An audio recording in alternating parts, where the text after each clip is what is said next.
Alors, vous savez tous ce qu'est un antigène et ce qu'est un anticorps. Et la problématique a l'air simple.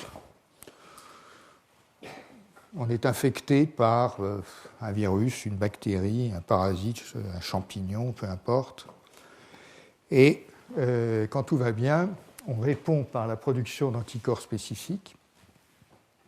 Les anticorps aident à neutraliser ou neutralisent l'agent infectieux. Je dis aide à neutraliser parce qu'il y a cet autre segment de l'immunité adaptative qui est l'intervention des cellules T, dont je ne parlerai quasiment pas maintenant. Et la question est de savoir comment est-ce que l'organisme arrive à produire des anticorps spécifiques. Et cette production résulte d'une très longue chaîne d'événements qui d'ailleurs fait intervenir autant l'immunité innée que l'immunité adaptative avec ce qu'on appelle la maturation d'affinité des anticorps. Je vais revenir sur tout cela, bien entendu. Donc, si vous voulez, juste pour reprendre ce schéma et pour vous dire où nous sommes de ce côté-là, essentiellement avec la réponse tumorale anticorps et voir comment cette réponse se développe. Est-ce que les infections sont totalement aléatoires? Bon, pas tant que ça, parce que, en fait, elles dépendent de notre environnement et donc des niches écologiques et climatiques. Vous avez quand même moins de chances d'attraper la malaria ici qu'en Afrique. Donc, ce n'est pas totalement aléatoire. L'histoire individuelle, les voyages, les expositions répétées, les comportements sexuels, la vaccination, tout ça évidemment influence également sur les hasards d'une infection. Pardon. Au niveau collectif, vous avez évidemment des problèmes d'épidémiologie. Vous avez l'histoire de l'espèce, dont on parlera un tout petit peu, et vous avez l'histoire de l'agent infectieux et de son évolution en rapport avec l'hôte. Et ça, j'y passerai un petit peu plus de temps. Mais juste pour vous donner un exemple, la polio est vraiment en voie d'être éradiquée, mais il n'y a que 3 sérotypes de virus et ça n'est pas ce qu'on appelle un agent variable. La malaria, au contraire, est un agent infectieux, un parasite extrêmement variable. Le VIH est un agent infectieux extrêmement variable. Et pour l'instant, on n'a pas vraiment de vaccin ni contre la malaria, ni contre le VIH, alors qu'on a un vaccin depuis longtemps contre la polio.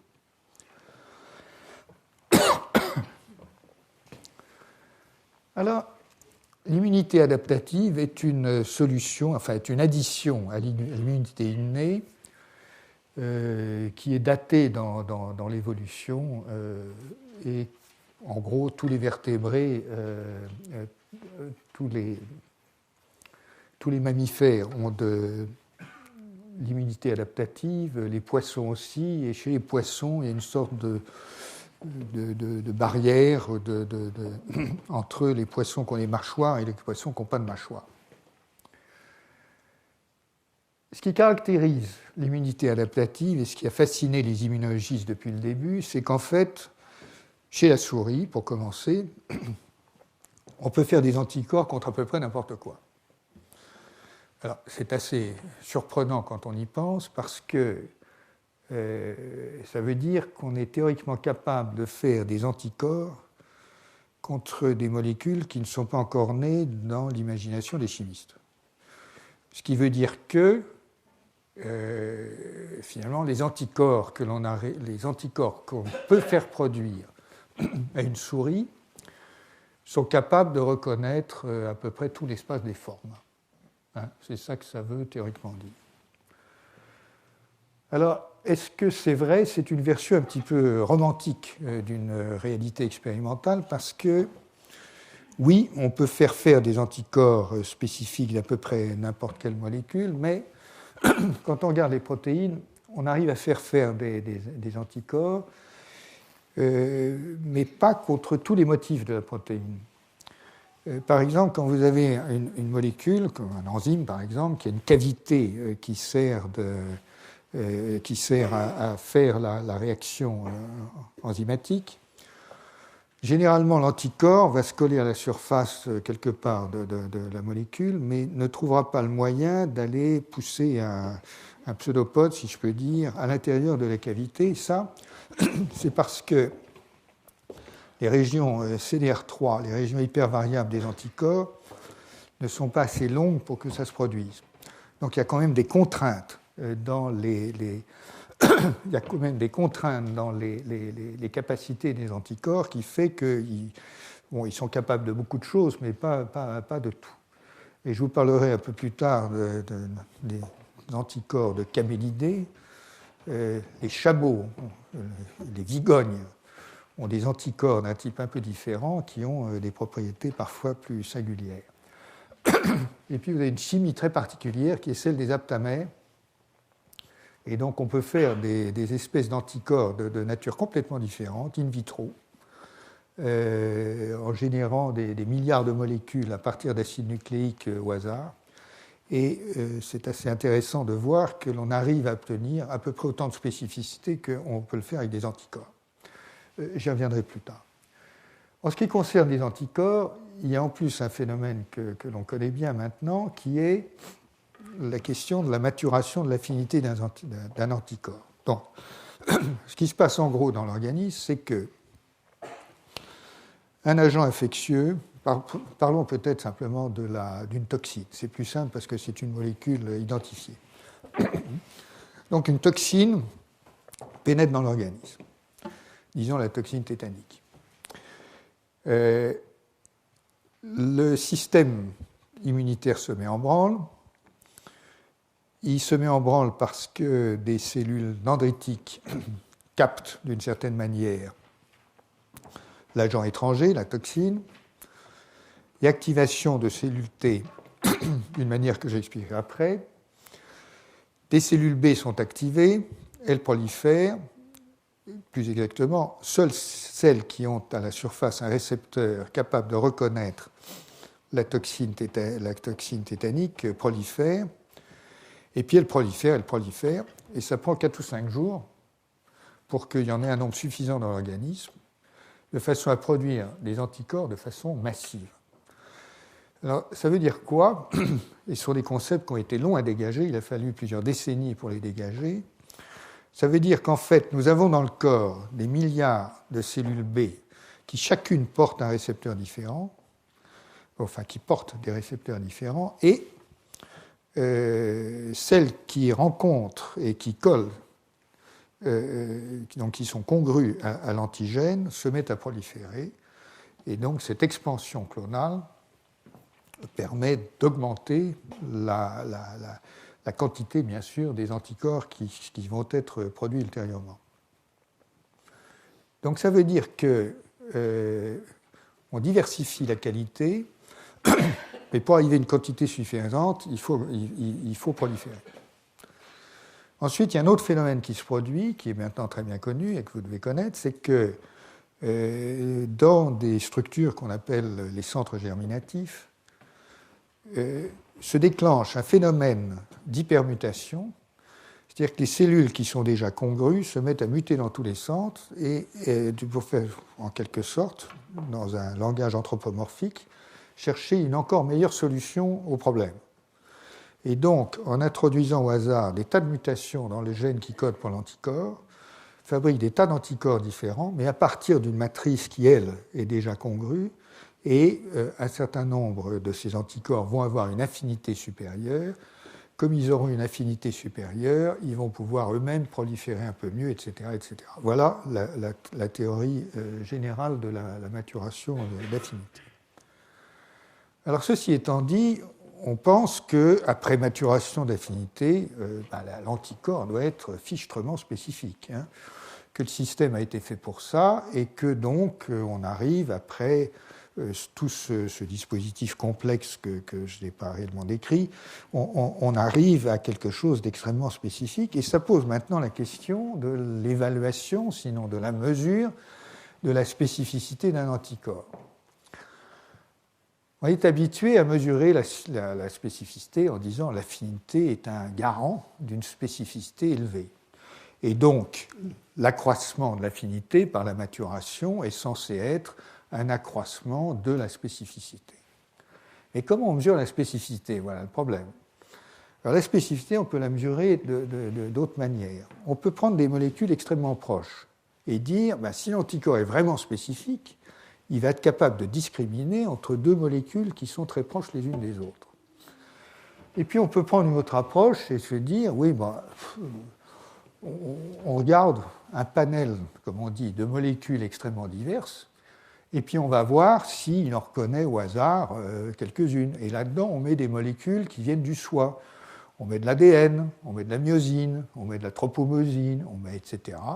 On fait un panel avec ça et on regarde si l'anticorps se colle. Voilà, donc avec ces instruments, ensuite, on se convainc que l'anticorps est spécifique ou pas spécifique. Très bien, et qu'est-ce que ça donne? Alors, ça va donner, comme vous allez voir, quelques surprises. Mais avant d'en arriver là, je vais maintenant vous décrire un peu plus comment le hasard est utilisé dans la génération des anticorps. Et donc, je vais revoir ce qui est dans les livres sur la recombinaison somatique, l'hypermutation somatique et la commutation isotypique. Alors, la recombinaison somatique, c'est le réarrangement des gènes, des morceaux de gènes qui codent pour les anticorps. L'hypermutation somatique, je vous l'ai décrite, c'est lorsqu'un gène et un anticorps, le gène qui code pour un anticorps donné, a été identifié et placé dans un centre germinatif, la manière dont l'hypermutation permet d'augmenter l'affinité.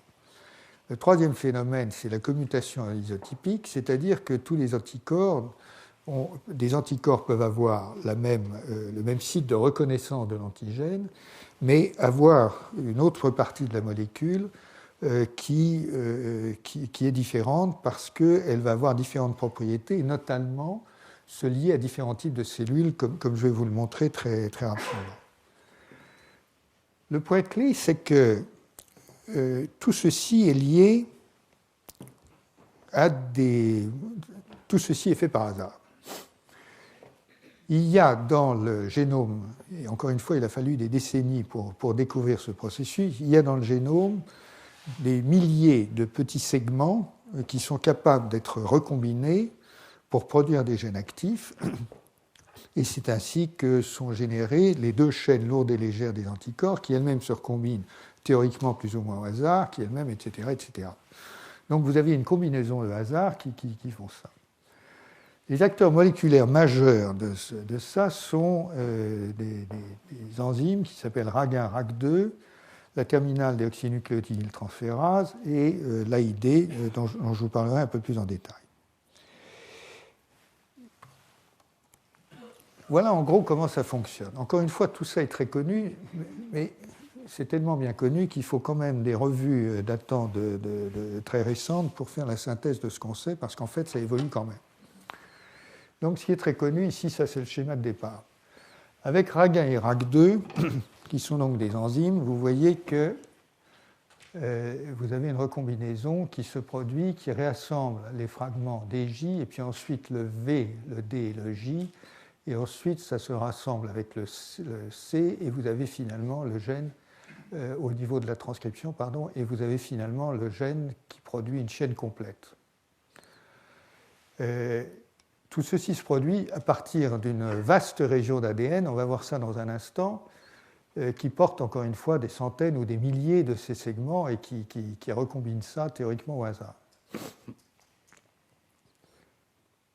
Ensuite, ce qui se passe, c'est que vous avez cette enzyme, l'AID, qui fait deux choses. Elle intervient pour provoquer des hypermutations somatiques, et elle intervient aussi pour faire ce qu'on appelle la commutation isotypique, c'est-à-dire changer la région constante selon les classes connues, IgM, IgG, etc. Et donc, ce sont deux processus différents qui, curieusement, sont catalysés par la même enzyme.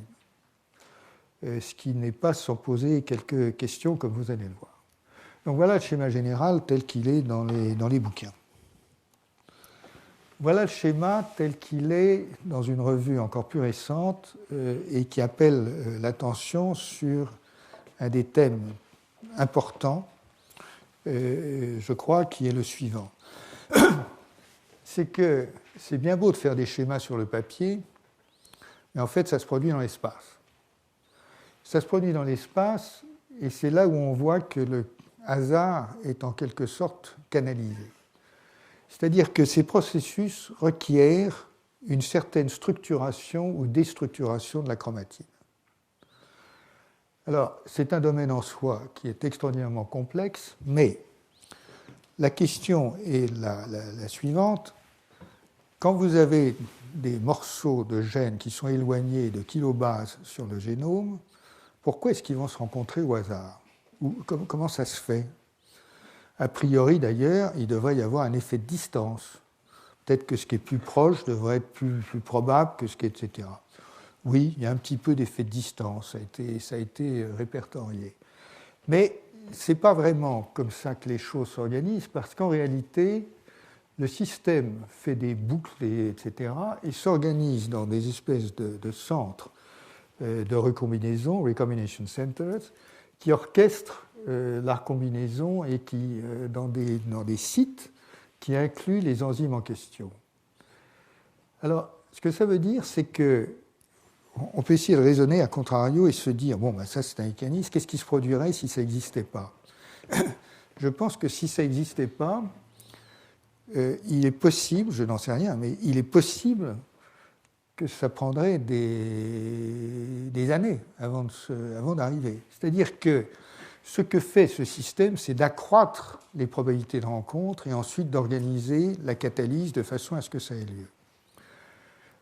Donc j'utilise cet exemple pour vous dire que, et vous montrer que, à mon sens, c'est un exemple où la question de la topologie est totalement essentielle.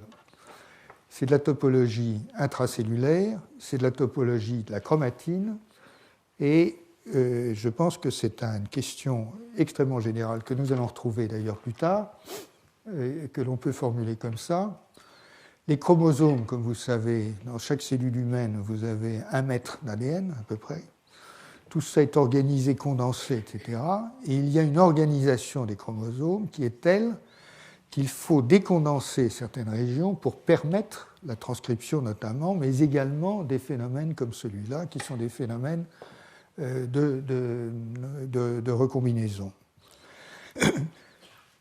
La manière dont ces évolutions structurelles des chromosomes, des zones actives de la chromatine, de l'hétérochromatine, la manière dont tout cela est organisé et fonctionne est en train d'être de mieux en mieux compris.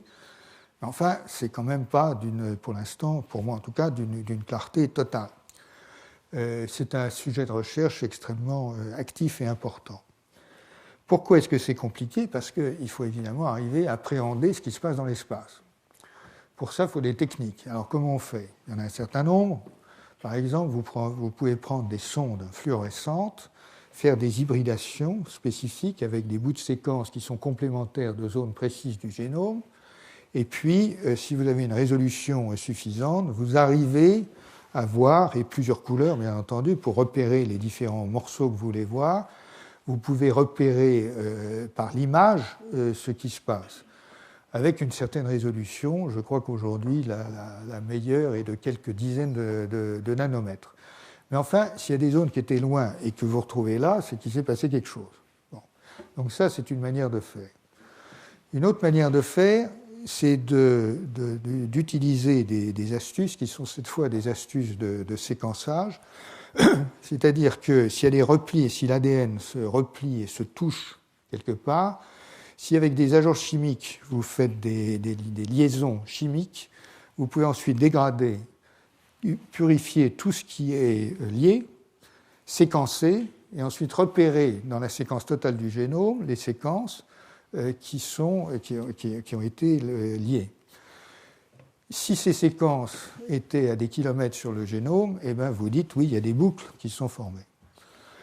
Alors, je passe très rapidement sur un domaine qui est en pleine explosion, qui est très difficile encore une fois, mais qui est en pleine explosion.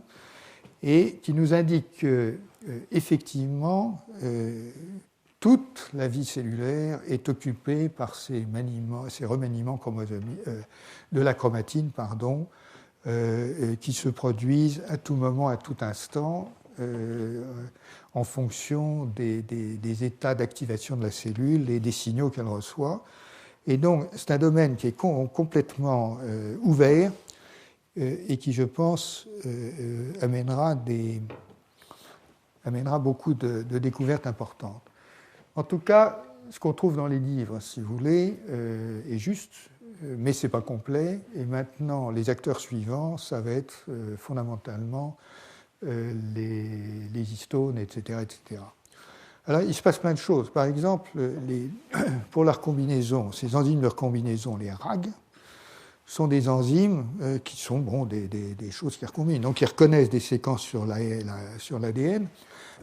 Ces séquences s'appellent des séquences RSS. Elles sont bien connues. Mais on sait par exemple que lorsqu'une séquence RSS est engagée dans un nucléosome, c'est-à-dire couvert d'histones, RAG ne reconnaît pas.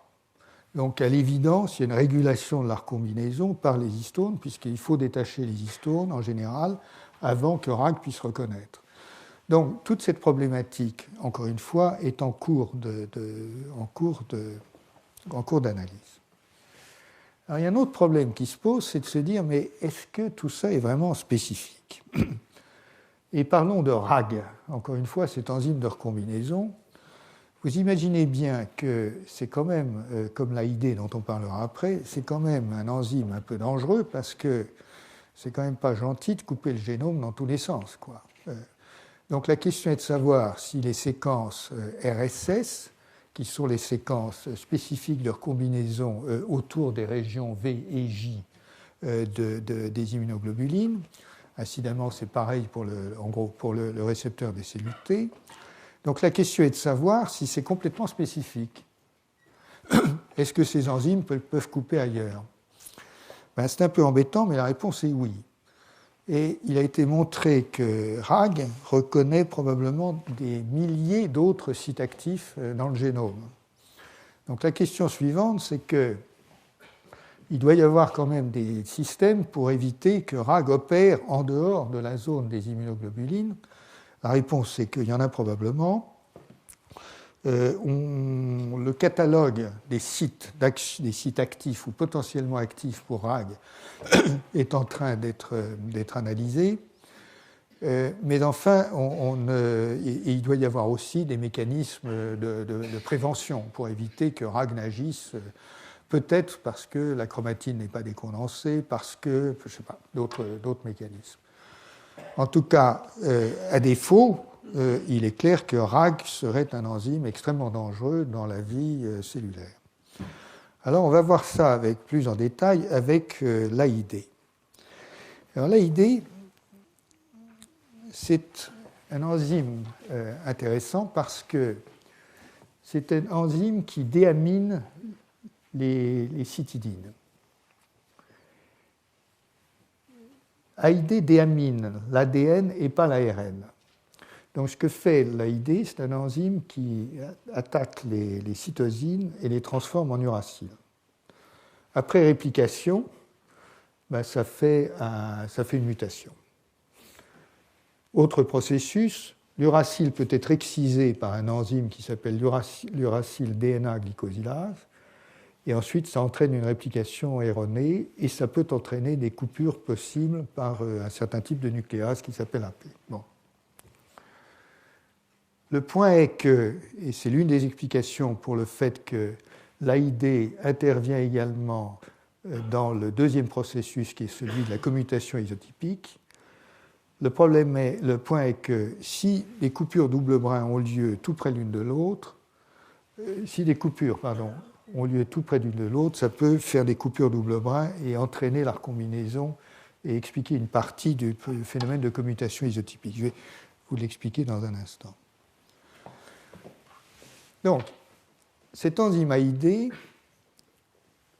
n'attaque que les régions transcrites, ou fondamentalement les régions qui sont transcrites. Donc c'est un moyen de contrôle très important, c'est que les zones dans lesquelles l'hypermutation a lieu sont des zones théoriquement exprimées.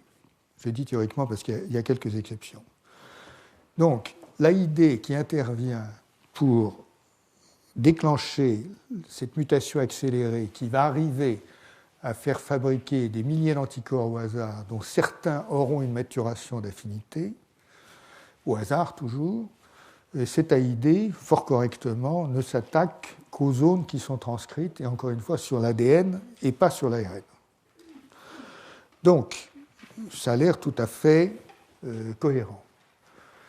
L'AID est elle aussi forcément une enzyme dangereuse. Toute enzyme qui entraîne des mutations dans le génome est potentiellement extrêmement dangereuse. La régulation de l'AID est un truc impossible. Il y a 19 facteurs de transcription répertoriés, enfin une vingtaine. Il y a 2 micro-RNA qui ont été identifiés.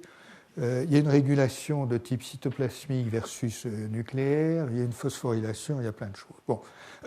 Mais enfin, c'est un peu la routine en matière de régulation maintenant.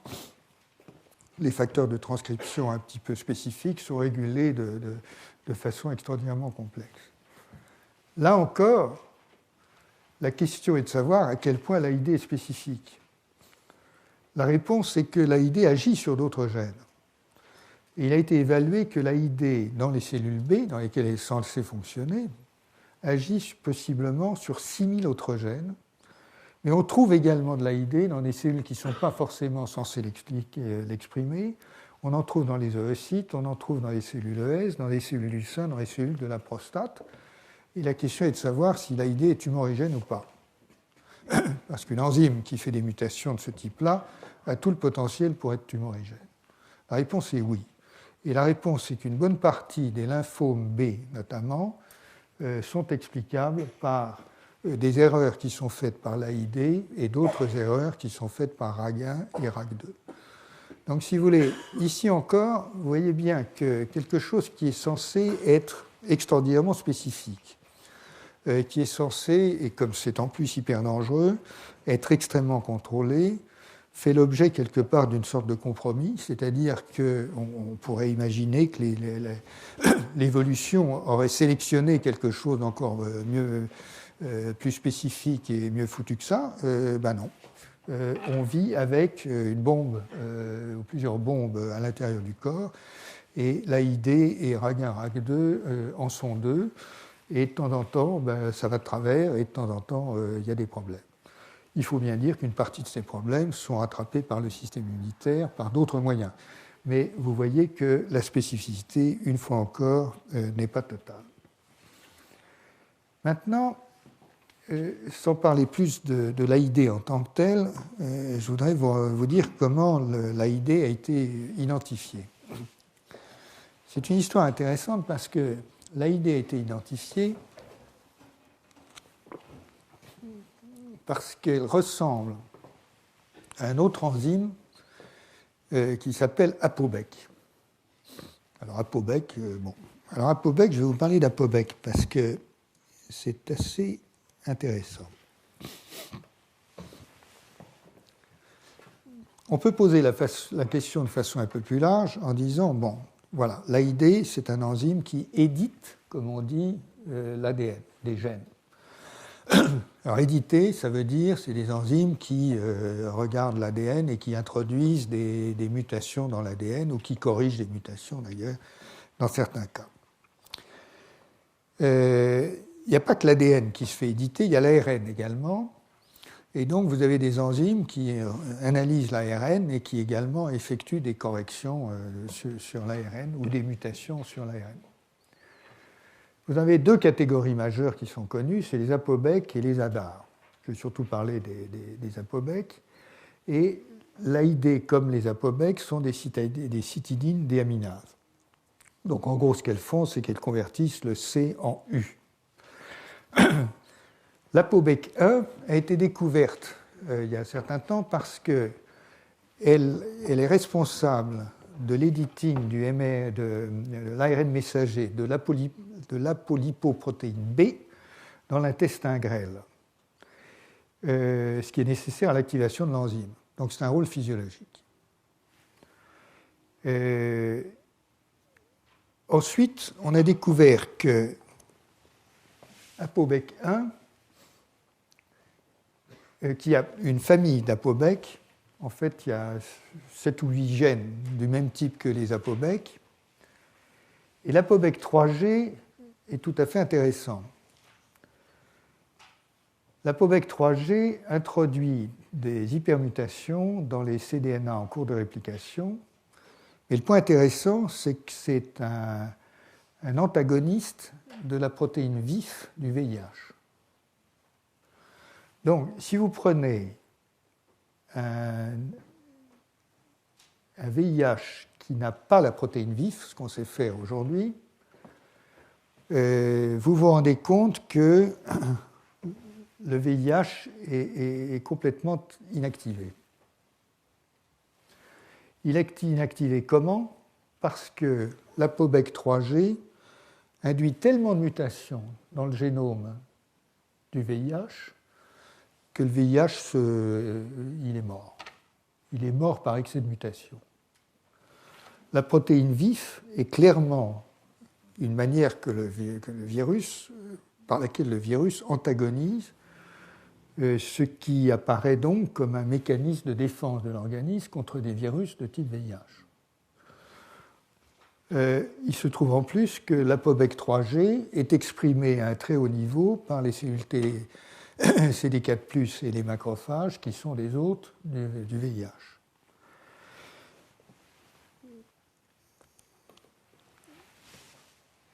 C'est très spécifique de l'homme, c'est-à-dire qu'il a été montré que l'Apobec 3G du singe vert africain, qui n'est pas très loin de l'homme, n'arrive pas à être, n'est plus spécifique de la protéine VIF. Plusieurs autres Apobec, puisque c'est une famille, ont été analysés et antagonisent plusieurs rétrovirus et d'ailleurs le virus de l'hépatite B, ainsi qu'un virus associé à l'adénovirus qui s'appelle l'AAV. Donc, ce que nous voyons ici, c'est que l'AID fait partie d'une famille de gènes de l'immunité innée, finalement. L'immunité innée, c'est l'immunité non adaptative. Ça n'a rien à voir avec l'immunité adaptative. Ce sont les défenses des cellules qui leur permettent de contrôler la croissance d'un certain nombre d'agents infectieux. Et la plupart des cellules ont des gènes qui activent, on verra ça la semaine prochaine d'ailleurs, des interférons, des choses, des molécules qui ont des actions antivirales ou anti-infectieuses directes. Donc les Apobec sont en fait des membres de l'immunité innée. Et donc, je crois que le message ici, c'est que l'AID, qui est un parangon, si je peux dire, de l'immunité adaptative, est sorti de l'évolution à partir de molécules de l'immunité innée. En plus, ça mène une autre question, c'est que dans ces molécules de l'immunité innée, il se peut que l'évolution soit suffisamment rapide pour qu'il y ait une sorte de distinction qui s'opère entre le singe vert et l'homme, en ce qui concerne le VIH. Dans quelle mesure, donc, les molécules de l'immunité innée sont-elles adaptées à des situations évolutives relativement récentes? C'est un sujet de débat qu'on pourra discuter la prochaine fois. L'idée générale, en fait, est un peu différente, ou un peu plus globale. Nous sommes, comme vous le savez, nos génomes, nous sommes bourrés de rétrovirus. Mais bourrés. Nos génomes sont des cimetières de rétrovirus. 20-30% du génome humain, on dit couramment que 5% du génome humain est utilisé pour coder pour des protéines. En fait, c'est peut-être plutôt 3% ou 1,5% que 5%. Mais enfin, si on ajoute les régions régulatrices, un tas de trucs, je crois qu'on peut se satisfaire d'un 5%. D'accord. Il reste 95% du génome dont on ne sait pas trop à quoi il sert, sauf qu'on découvre qu'il n'est pas du tout inoffensif ou inactif comme on le croyait avant. Là-dedans, vous avez plein de rétrovirus Et visiblement, les génomes ont fait l'objet d'invasions par des infections internes de rétrovirus qui ont proliféré. Là encore, il y a un certain compromis qui est intéressant. Pourquoi est-ce qu'on ne s'est pas débarrassé de ça? Pourquoi on se trimballe un cimetière de au moins un tiers du génome de rétrovirus qui ne servent absolument à rien, sauf à... probablement, ça coûte moins cher de les trimballer que de les éliminer au niveau de l'économie cellulaire, pour autant qu'il y en ait une. Mais c'est comme ça. En tout cas, ce qu'on sait, c'est que dans certaines conditions, et ça a pu être vu notamment chez la drosophile et dans des organismes expérimentaux plus commodes que l'homme, la drosophile est elle aussi bourrée de rétrovirus. C'est une caractéristique de beaucoup de génomes eucaryotes. Ce qu'on a pu constater, c'est que dans certaines conditions, on observe des explosions de rétrovirus, et c'est fortement mutagène, parce qu'ils s'excisent et puis ils vont s'intégrer ailleurs. Donc, si vous voulez, ces rétrovirus, ils sont aussi dangereux que les enzymes que j'ai évoquées et plus dangereux que les enzymes que j'ai évoquées précédemment, l'AID et le RAG1, RAG2. Donc, l'idée générale, c'est qu'il doit y avoir, et il y a, parce qu'on le sait maintenant de façon extrêmement détaillée, il y a dans les organismes, et chez l'homme en particulier, des systèmes extrêmement sophistiqués de contrôle des rétrovirus endogènes.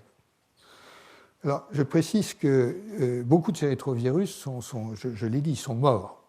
Ils sont morts en tant que rétrovirus. Mais ça ne les empêche pas forcément de sauter. C'est-à-dire qu'ils ne peuvent plus faire des particules virales, mais ils peuvent s'exciser et se réintégrer ailleurs. Et dans ce cas, ils sont mutagènes. Donc le danger vient de là. Le danger ne vient pas de déclencher une infection à un rétrovirus interne, ce n'est pas tellement ça le danger, que de voir le génome déstabilisé par l'activation de rétrovirus qui se mettent à s'intégrer dans tous les sens. Donc l'idée, c'est que les apobecs sont peut-être un système probablement assez ancestral ou assez ancien qui s'est développé comme un système de contrôle des rétrovirus intégrés dans les génomes. Et donc, vous voyez une sorte d'hypothétique filiation entre ces apobecs gardiens du génome, si je peux dire, ou participant au gardiennage du génome, évoluant peut-être pour devenir des agents d'immunité innée spécifiques d'autres rétrovirus, comme le VIH, très clairement, et puis évoluant encore peut-être pour intervenir dans la création, la génération de ce qui a été cette invention évolutive incroyable qui a été l'invention de l'immunité adaptative. Je dis un mot sur les ADAR juste par la chose, c'est que ces autres éditeurs sont des éditeurs d'ARN double brin. Et ils interviennent eux aussi dans un certain nombre d'infections par des rétrovirus, mais c'est un peu moins clair parce que certains d'entre eux, en fait, facilitent l'infection par le VIH. Donc la situation là est encore assez compliquée. Mais enfin, l'un dans l'autre, ce qu'on peut dire, c'est que ces éditeurs d'acides nucléiques participent à l'immunité innée et peuvent avoir trouvé leur origine dans la surveillance et le gardiennage des génomes. Alors, je voudrais juste dire un mot très rapide maintenant sur les isotypes, leurs fonctions, etc.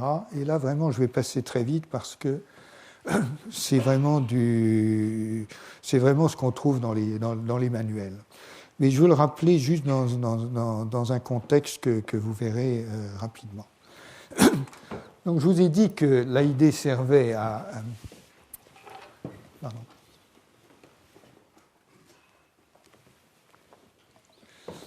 Je vous ai dit que l'AID servait aussi à la commutation isotypique et que la commutation isotypique, c'était un échange des régions constantes que vous voyez figurer ici, comme on s'est représenté dans les manuels, donc avec les IgM, les IgD, les IgG, les IgE, les IgA. Voilà. Donc ça, c'est la distribution des isotypes qui correspondent dans le génome à des régions constantes.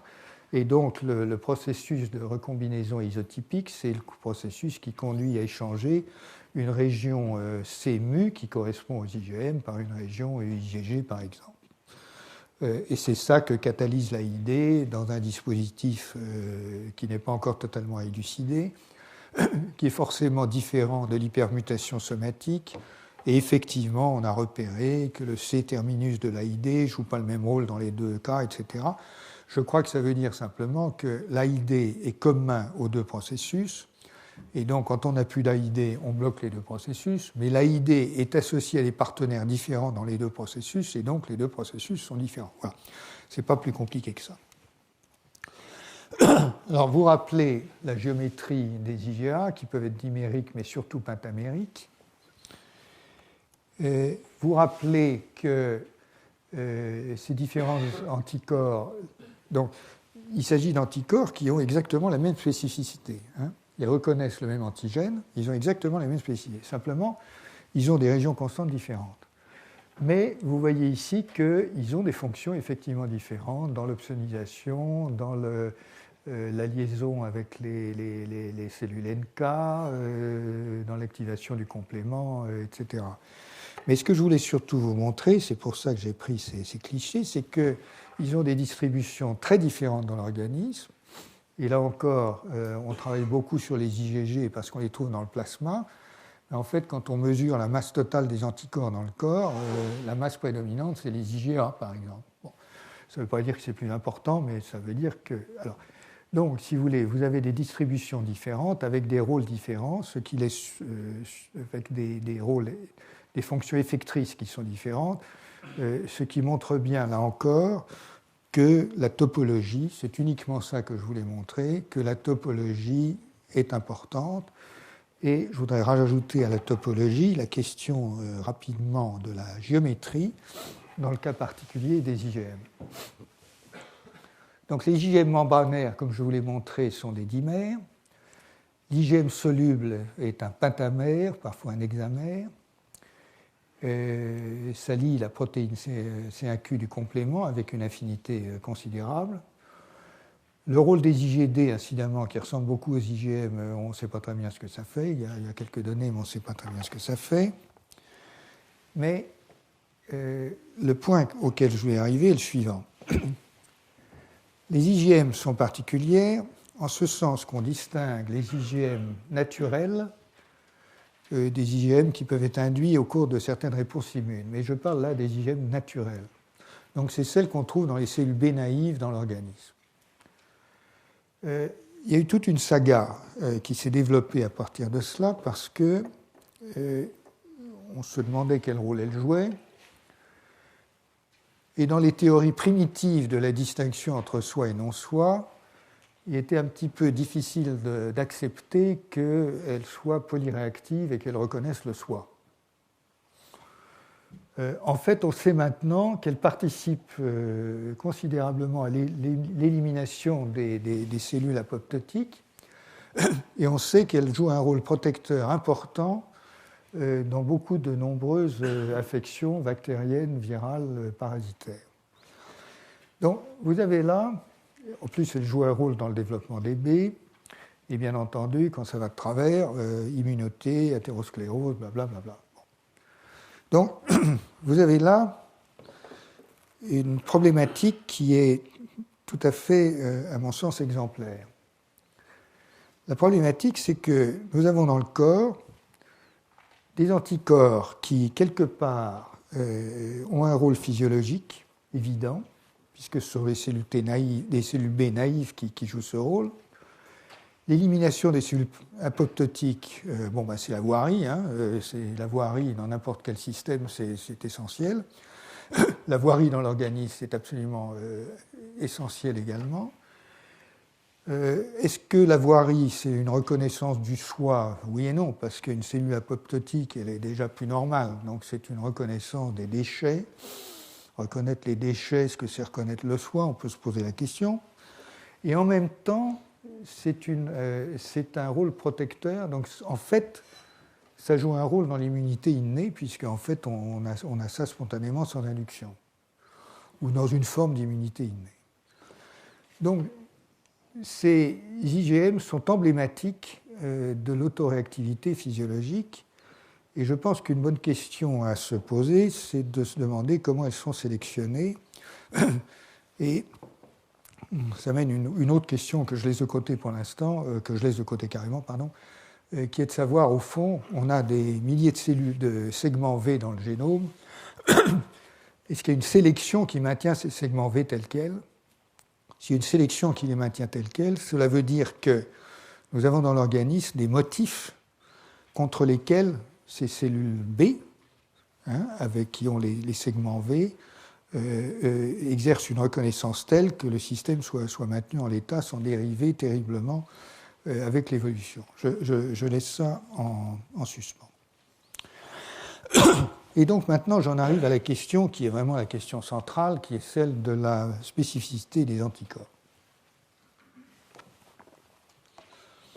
Pour arriver à cette notion que la multispécificité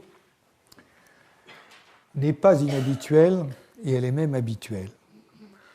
Donc, si vous voulez, contrairement à l'idée que les anticorps sont absolument ultra spécifiques, ce qui voudrait dire qu'ils ne reconnaissent qu'une molécule et qu'une seule, eh bien, c'est souvent pas vrai.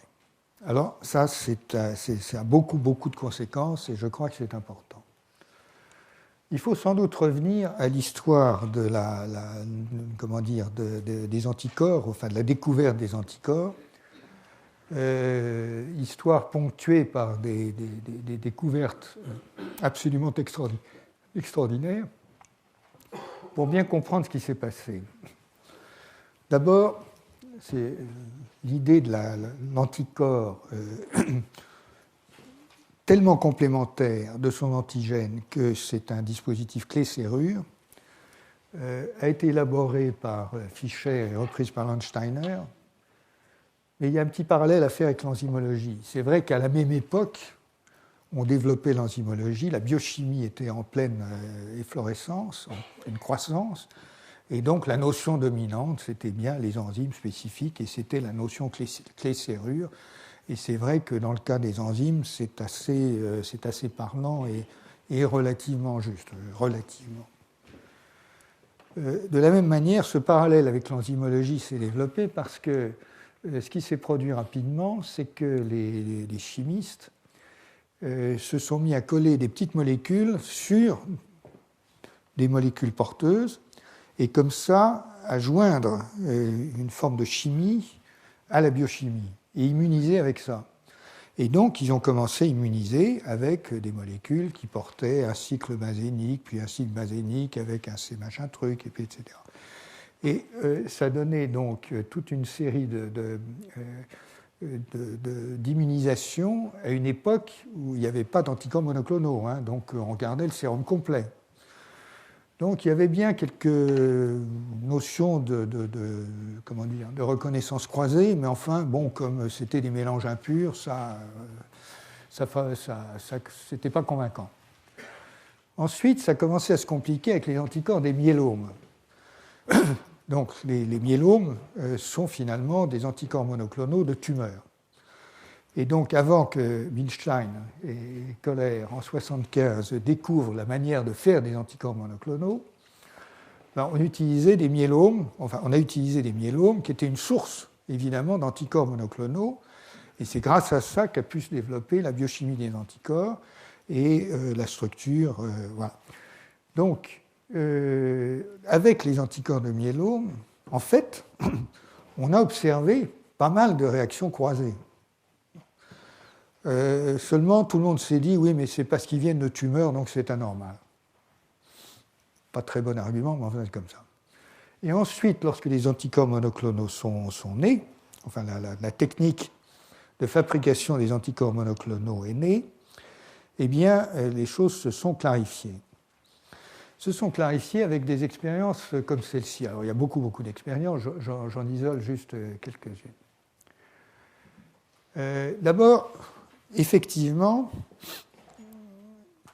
les cellules B sont fabriquées dans la moelle des os, et lorsqu'on les pêche tout à fait à leur naissance, il y en a une grande quantité qui sont autoréactives.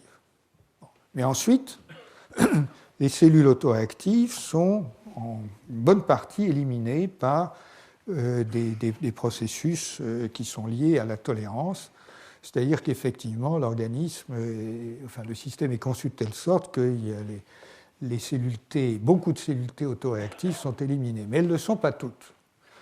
Et bien sûr, on fait appel ensuite aux notions de tolérance périphérique en disant, s'il en reste, c'est que le processus est imparfait, et si le processus est imparfait, il y a d'autres mécanismes pour contrôler le bazar dans la périphérie, c'est ce qu'on dit pour les cellules T, et on verra ça d'ailleurs une autre fois.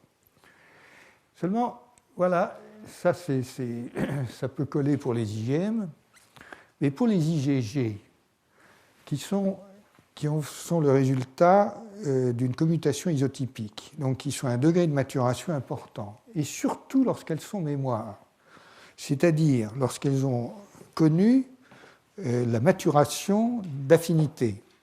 Donc elles sont censées être réellement au top, si je peux dire, de la spécificité. Donc, dans cette étude, ils ont regardé 141 anticorps monoclonaux et ils ont vu que 20% étaient multi- ou autoréactifs. Alors évidemment, ça fait un peu désordre et ça pose question sur la question à la fois de la spécificité, mais également sur la question de l'autoréactivité. Donc comment est-ce que ça fonctionne ? Problème. Alors bien entendu, on peut se dire, si on est optimiste, c'est un petit inconvénient de la maturation des anticorps. C'est-à-dire que ce n'est pas vraiment comme ça que ça marche. Normalement, ça ne se produit pas, mais lorsqu'il y a maturation d'affinité, comme il y a production de plein de trucs au hasard, il y en a certains qui deviennent autoréactifs. Ce n'est pas réellement le cas. Mais en tout cas, on a commencé ensuite, bien sûr, à regarder beaucoup plus en détail les mécanismes de reconnaissance. Et donc, comment se produit la reconnaissance d'un antigène par un anticorps déterminé ? Alors, il y a eu beaucoup d'études biochimiques qui ont été faites, et un premier résultat a été l'observation que la liaison se fait en plusieurs phases. Et donc, que dans beaucoup de cas, il y a changement de structure de l'anticorps. Voilà, c'est l'interprétation de ces données. Comme la liaison se fait en plusieurs étapes, ça implique presque obligatoirement un changement de structure de l'anticorps. Ensuite, le fait qu'il y ait des changements de conformation possibles de l'anticorps amène l'idée que si l'anticorps peut avoir plusieurs conformations, à ce moment-là, ce n'est pas absurde qu'il puisse reconnaître plusieurs antigènes. Il suffit qu'une conformation reconnaisse un antigène donné, une autre conformation reconnaisse un autre antigène. Donc, finalement, ça peut expliquer un certain nombre de choses. En plus, on peut se dire, et je reviendrai là-dessus rapidement à la fin, que la conformation peut être en partie induite par l'antigène, et que l'antigène, au fond, même s'il n'y a pas changement de conformation, il peut finalement avoir plusieurs sites de liaison possibles à l'intérieur de la poche. Parce qu'un anticorps, ça a une forme de coupelle, si vous voulez, donc il n'est pas impossible qu'il y ait plusieurs sites à l'intérieur de la poche. Donc toutes ces différentes hypothèses ont été à différents niveaux confirmées par des études structurales, ce qui veut dire des études de cristallographie aux rayons X. Il y a des centaines de structures d'anticorps qui ont été résolues, sauf d'ailleurs des structures d'IgM, ce qui est un manque aujourd'hui dans la compréhension des IgM, mais vous avez beaucoup de données extrêmement solides là-dessus. Alors ce schéma vous montre ça.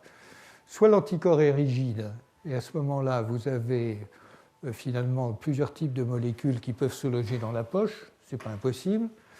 Soit l'anticorps induit un fit, mais s'il est flexible, alors d'autres molécules peuvent induire un autre fit. Et soit il se positionne différemment à l'intérieur de la poche. Donc, toutes ces explications sont en fait convenables et peuvent expliquer qu'il y ait une multiréactivité des anticorps.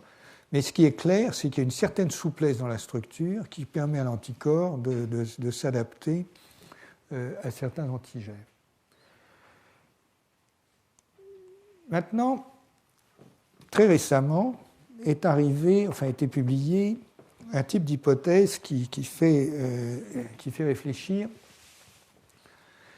et qui dérive d'une étude sur les anticorps spécifiques du VIH donc du virus du sida, qui a été publié il y a 1 an et demi, et suivi par une étude extrêmement récente qui date d'il y a 15 jours.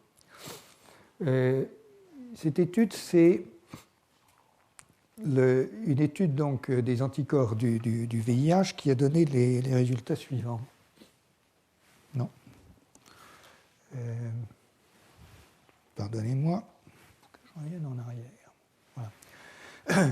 Qui a donné les résultats suivants. Chez les patients donc, infectés par le VIH, les anticorps ont été mesurés avec le pourcentage des anticorps polyréactifs des cellules B naïves chez les patients considérés. Résultat, 5% de polyréactivité. Alors ça se fait comment? Encore une fois, vous avez un panel de je ne sais pas combien, de dizaines ou centaines de protéines, et puis vous mettez vos anticorps là-dessus, et puis vous voyez ce qui réagit. Et, bon. Et donc 5% des anticorps réagissaient à plusieurs antigènes. OK. Donc polyréactivité, y compris chez les cellules naïves, à un niveau qui n'est pas négligeable. Et la grosse surprise, c'est que en regardant les cellules mémoire anti-HIV dirigées contre la protéine GP140 du HIV, la grosse surprise, c'est que 75%, 50 à 75% étaient polyréactifs. Donc ça pose problème et ça demande explication.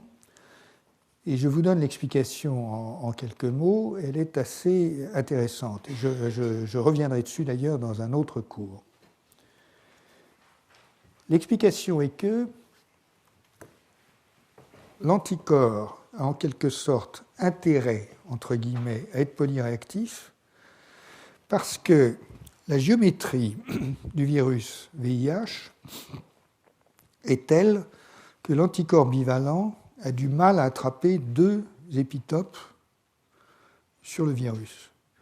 Et donc, il trouve la maturation d'affinité lui permet d'attraper fortement un premier épitope, mais d'en attraper un autre qui est différent, de façon à finalement augmenter son affinité et devenir plus efficace.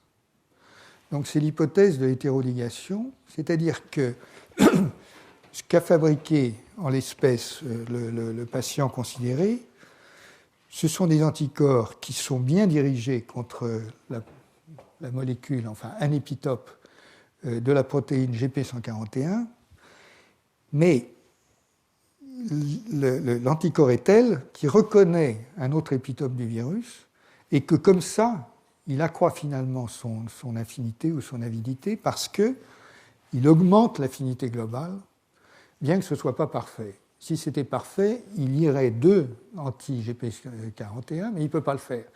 Donc il ne peut pas lier les 2 épitopes, et donc il se débrouille pour en lier un autre. Alors ça, c'est un phénomène extrêmement intéressant qui pose toute une série de questions, parce qu'aujourd'hui, on ne connaît absolument pas la généralité ou la non-généralité de ce phénomène. Et il n'est pas impossible que ce phénomène soit plus répandu qu'on ne le croit. C'est juste qu'on ne l'a jamais cherché et qu'on n'avait pas vraiment à le chercher. Est-ce que donc certains anticorps s'ancrent sur l'agent infectieux à un certain endroit et reconnaissent autre chose à côté, ça les aide, et c'est pour ça qu'ils sont polyréactifs? Voilà la question. Et pour extrapoler la question encore, est-ce qu'après tout, il se pourrait, ça c'est pure spéculation, je me permets de le dire, pour augmenter leur affinité, est-ce qu'après tout, ils trouvent intérêt à s'ancrer d'un côté sur l'agent infectieux et de l'autre sur une protéine du soi?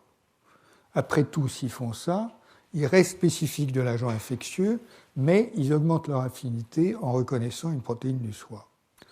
Je dis ça parce que pas mal de ces anticorps reconnaissent, semble-t-il, un cardiolipide, un lipide qui est sans doute dont je ne sais pas d'ailleurs s'il figure dans la membrane du VIH. Désolé.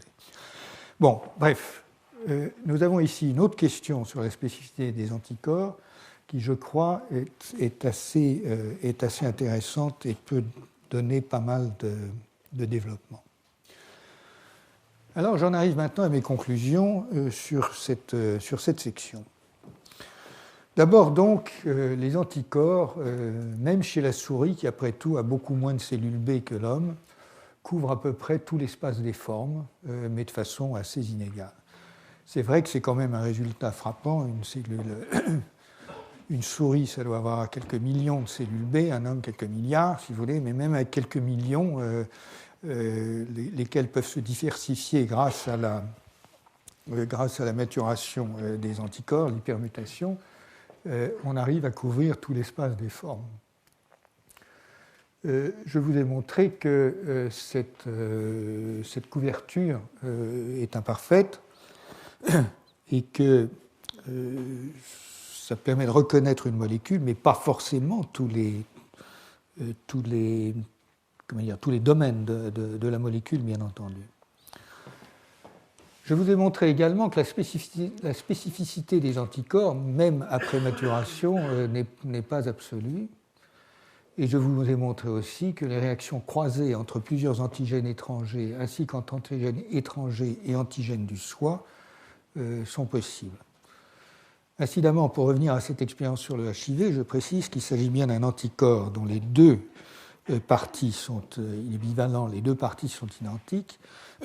Et aujourd'hui, il y a tout un secteur d'ingénierie des anticorps in vitro qui s'attache à fabriquer des anticorps bispécifiques et qui donc délibérément vont lier deux parties, deux épitopes différents avec des sites de liaison différents, tandis que là, il s'agit du même site de liaison. Donc, je vous ai montré que l'autoréactivité est physiologique et qu'elle est banale, finalement. C'est quelque chose qu'on trouve chez les IgM très couramment. Je vous ai montré que la spécificité fonctionnelle dépend pour partie de l'isotype et que leur distribution dans le corps contribue à la spécificité. Ça, on le verra un peu plus tard. Et donc, je conclus à ce stade sur ce point que la discrimination entre le soi et le non-soi ne peut pas reposer uniquement sur la stricte élimination des anticorps qui reconnaissent le soi. Alors, je reviendrai dans quelques cours sur cette question, mais enfin, en gros, on a imaginé un instant que le processus de la tolérance au soi serait facile à régler. Il suffisait d'éliminer de l'organisme tout ce qui était autoréactif. Vous voyez bien que c'est dans une logique clé-serrure de spécificité très stricte que ce concept fait sens. Et dès qu'on en sort, ça ne peut plus coller. Et donc, la question de la discrimination entre le soi et le non-soi ne peut pas reposer uniquement sur cette élimination des anticorps qui reconnaissent le soi. D'abord parce que expérimentalement, c'est plus vrai, depuis longtemps, mais ça n'est pas vrai. Et deuxièmement, parce que, même conceptuellement, si la spécificité est plus lâche, plus souple que ce qu'on imagine, évidemment, il faut se préoccuper de la question. J'amène l'exemple aussi dans mes conclusions de ce que j'appelle la rhapsodie de l'évolution, en grec. Le rhapsode était celui qui cousait des chants, et la rhapsodie était le produit de cette couture. Et je crois que je préfère plus ou moins ce terme de rhapsodie de l'évolution au bricolage de l'évolution. Mais enfin, bon. L'exemple de l'AID nous montre comment quelque chose très strictement essentiel pour l'immunité adaptative est sorti probablement de l'immunité innée, peut-être de mécanismes et de gènes qui sont tout à fait ancestraux. Et je voudrais vous mentionner que les anticorps ne constituent pas la seule solution évolutive au problème de la reconnaissance universelle des formes.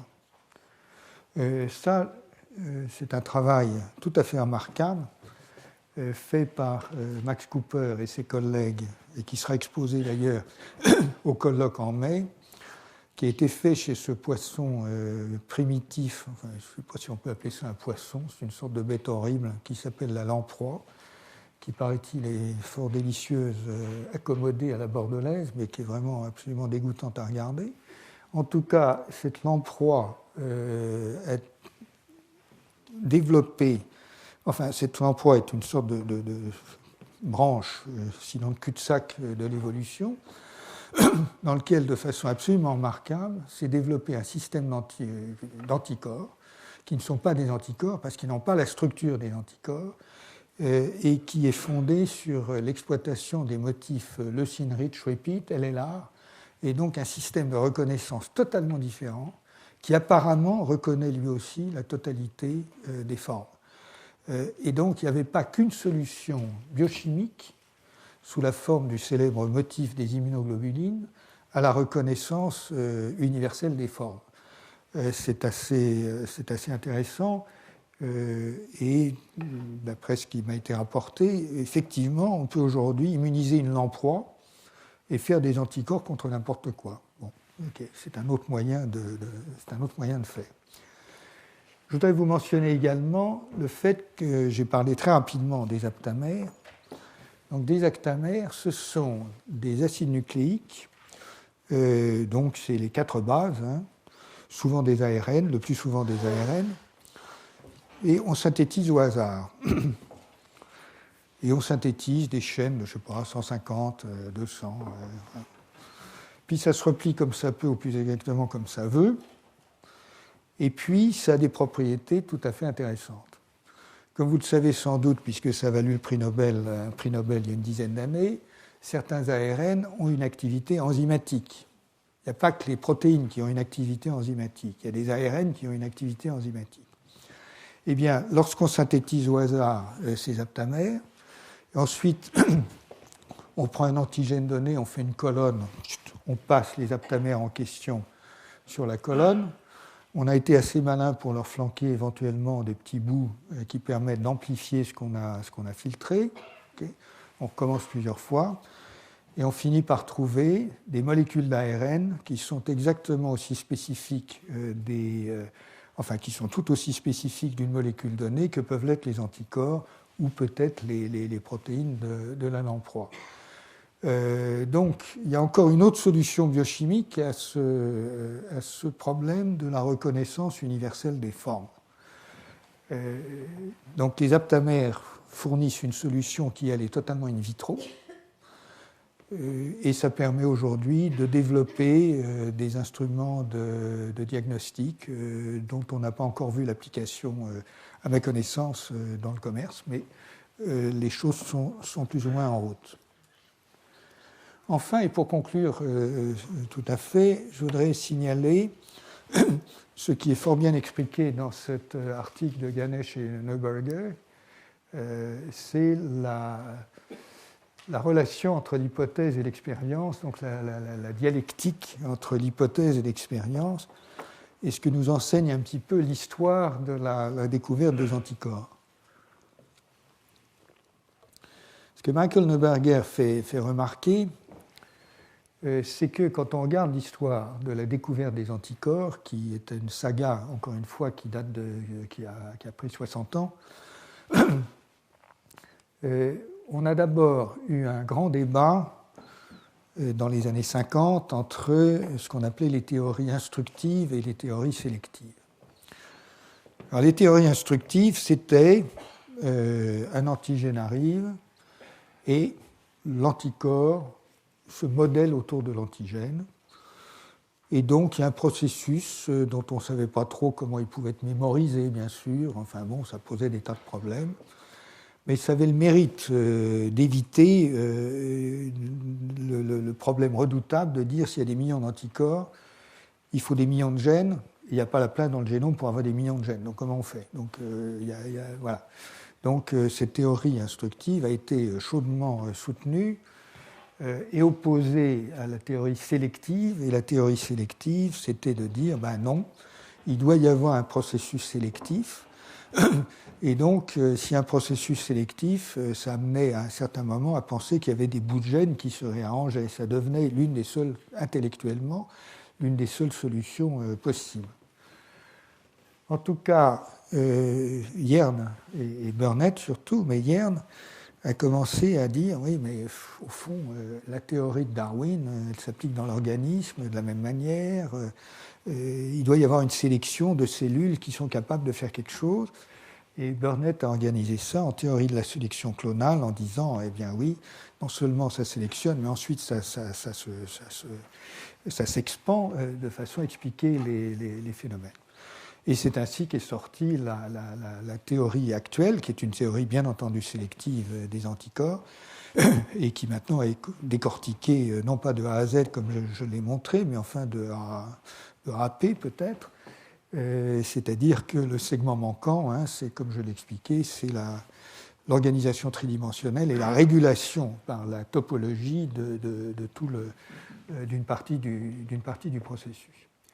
Enfin, ce qui s'est produit donc après, c'est que le concept de fragments et de réassortiment de fragments a été mis sur la table, et puis ensuite des expériences biochimiques d'abord sur les anticorps eux-mêmes ont montré que c'était jouable, enfin faisable, et puis ensuite, surtout, Tonegawa a réussi à cloner les gènes en question, et puis ensuite la machine s'est déroulée, tout le génome, les parties du génome correspondantes ont été séquencées, les structures RSS dont je vous ai parlé, etc., et tout le truc s'est déroulé. Alors une autre étape a été la découverte de la mutation, de l'hypermutation somatique, et c'est donc de cette explosion de mutations qui se produit dans les centres germinatifs à partir de cellules B présélectionnées pour l'antigène, qui sont déjà une bonne affinité pour l'antigène et qui connaissent des explosions de mutations, à partir de quoi des anticorps plus affins peuvent se débloquer. Donc cette hypermutation somatique, elle a d'abord été postulée par Burnett déjà en 1957, mais surtout par Lederberg et Brenner et Milstein en 1966. Mais le mécanisme a vraiment été découvert à partir seulement en 1999, quand Honjo, le groupe de Honjo, a isolé l'AID et montré que l'AID était responsable du processus. Alors, il est vraiment intéressant de voir comment Honjo a fait. Ce qu'il a fait Honjo, c'est qu'il a isolé des cellules des centres germinatifs, des cellules B des centres germinatifs. Il a étudié tous les ARN messagers en faisant ce qu'on appelle des DNA complémentaires, des cDNA. Puis il a fait une soustraction avec les ARN messagers des cellules B qui n'étaient pas en hypermutation. Il a trouvé une tapée de cDNA. C'était l'époque où on clonait dans tous les sens. On clone toujours dans tous les sens, mais on clonait des cDNA dans tous les sens. Et donc, il a isolé un certain nombre de cDNA, il a séquencé, et il a trouvé que l'un d'entre eux ressemblait à Paubeck. Et donc, il a dit « Ah, ça c'est intéressant », et c'est comme ça qu'est sortie l'AID, et c'est comme ça qu'a été repérée l'AID à partir de ce mélange de cDNA. Alors, ce que fait remarquer Neuberger, enfin ce qui est remarquable, si vous voulez, c'est le changement de posture.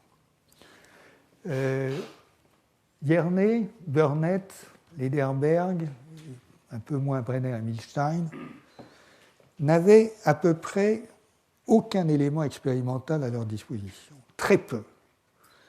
Et donc l'hypothèse a vraiment précédé l'expérience. C'était vraiment une conceptualisation d'un phénomène faite avec très peu de données expérimentales. Évidemment, c'est idiot de dire qu'il n'y en avait pas. Il y en avait bien sûr, mais il y en avait très peu. Honjo, c'est l'inverse. Il y avait beaucoup de données expérimentales et l'hypothèse est née d'une série de données et de l'extraction d'une hypothèse à partir d'une série de données. Et je crois que ce cas est quand même assez révélateur de ce qui se passe dans beaucoup de cas aujourd'hui. Évidemment, nous, les immunologistes, les biologistes en général, on adorerait faire des hypothèses géniales, sans expérience, voilà. Mais ce n'est pas ce qui se passe. On est aujourd'hui à l'époque où on séquence dans tous les sens, on a cloné dans tous les sens, mais c'est déjà dépassé. on séquence dans tous les sens, on machine dans tous les sens, on accumule des données avec une vitesse absolument incroyable. Il y a finalement trop de données qu'on n'arrive même pas à interpréter. Et donc, on n'est plus du tout dans cette posture-là. On est dans la posture où il faut différer la formulation d'une hypothèse à partir du moment où on a accumulé un certain nombre de données. Et donc, il y a une sorte d'inversion très remarquable entre, c'est pas une inversion, c'est un délai qui est mis dans la formulation de l'hypothèse. Et le délai, c'est aujourd'hui l'acquisition d'une masse considérable de données, leur ingestion par un ordinateur et des logiciels ad hoc, etc. Et donc, une bonne partie, en tout cas, de l'immunologie et de la biologie en général se joue maintenant de cette manière-là. Juste pour information, et puis je reviendrai d'ailleurs sur ce point dans mes conclusions générales, mais j'ai noté là qu'il y a exactement 10 jours, une compagnie américaine a mis en vente, donc ça a l'air sérieux, je n'ai pas un truc, mais a mis en vente un séquenceur d'ADN que vous pouvez installer dans votre cuisine. Ça vous coûtera $150 000, mais avec ça, vous pouvez séquencer votre génome pour moins de $1 000 en une journée. Et donc, il semble qu'il y a un nouvel épisode qui se prépare, en fait, se préparait depuis longtemps, mais en matière de séquençage d'ADN. Et encore une fois, cette accumulation, cette avalanche de données est évidemment forcément quelque chose qui impacte sur la manière dont nous formulons les hypothèses. Voilà, la semaine prochaine, nous parlerons donc des récepteurs de l'immunité innée et de la reconnaissance spécifique entre deux cellules. Je vous remercie.